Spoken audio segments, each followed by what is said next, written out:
Bismillahirrahmanirrahim. Assalamualaikum warahmatullahi wabarakatuh. Alhamdulillah dapat kita jumpa lagi di kebun pada episod yang kedua ni. Sebenarnya saya baru selesai memencing rumput lah.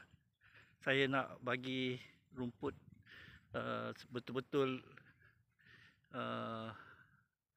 pendek Ini pun dah mula naik. Ini sebenarnya tak sampai 2 minggu ni dah naik semula sebab mungkin masa musim hujan kan.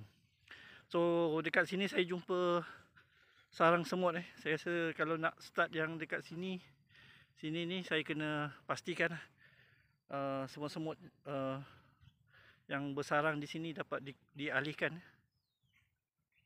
Sebab di sini memang banyak ni sebenarnya ada semut ataupun anai-anai. Sini pun ada kawasan ni. Ni saya tengah baik pulih lah ni kawasan sini. Ni saya gali ni. Saya bakar lah untuk semut-semut ataupun anak-anak lain dan cari tempat yang lebih sesuai untuk dia lah. Ni pun banyak lagi ruang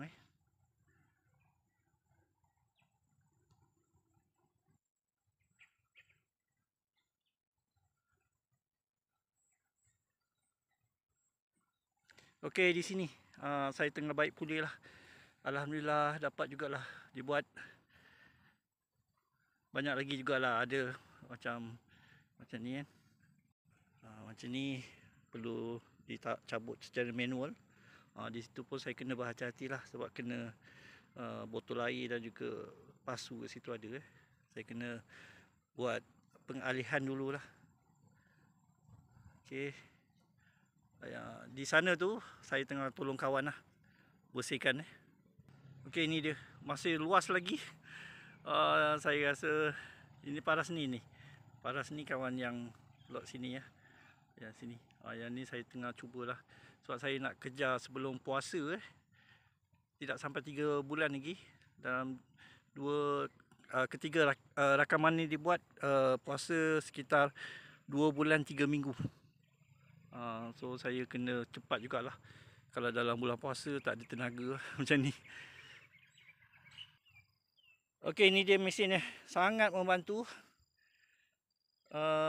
Saya buat lorong dulu. Cara saya kalau saya mesin rumput macam ni tebal ni, saya buat lorong dulu. Lepas tu saya akan mesin sebelah sana sebelah sini, jadi dia akan dapat membantulah. Sebab kalau masuk terus ke dalam ni dia banyak kali tersangkut Macam yang kat sini saya buat tadi memang banyak kali tersangkut. Kalau saya start daripada sini, mesin tepi masuk ke dalam, kurang sikit dia punya sangkut dengan rumput.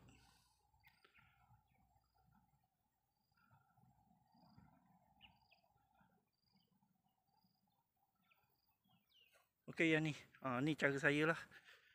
Sebab saya buat lorong dulu, lepas tu saya akan tarik ke tepi sampai ke tepi sebanyak yang mungkin lah. Tapi memang banyak pakai masa dan tenaga. Ini antara yang baru lagi terlalu tebal Saya tak boleh turun ke bawah terus ke tanah. Terlalu tebal yang ni. So kadang saya pun kena berhati-hati juga sebab busut-busut ni saya bimbang ada sarang Kalau sarang anak-anak semua tak ada masalah. Saya bimbang sarang binatang berbisa sebab dia macam tu ada lubang Tu ada lubang. Yang ada lubang tu kena hati-hati Okey, itu sajalah perkongsian untuk kali ni. Untuk episod yang kedua, mudah-mudahan perkongsian yang ringkas ini memberikan makna dan pengajaran untuk kita bersama.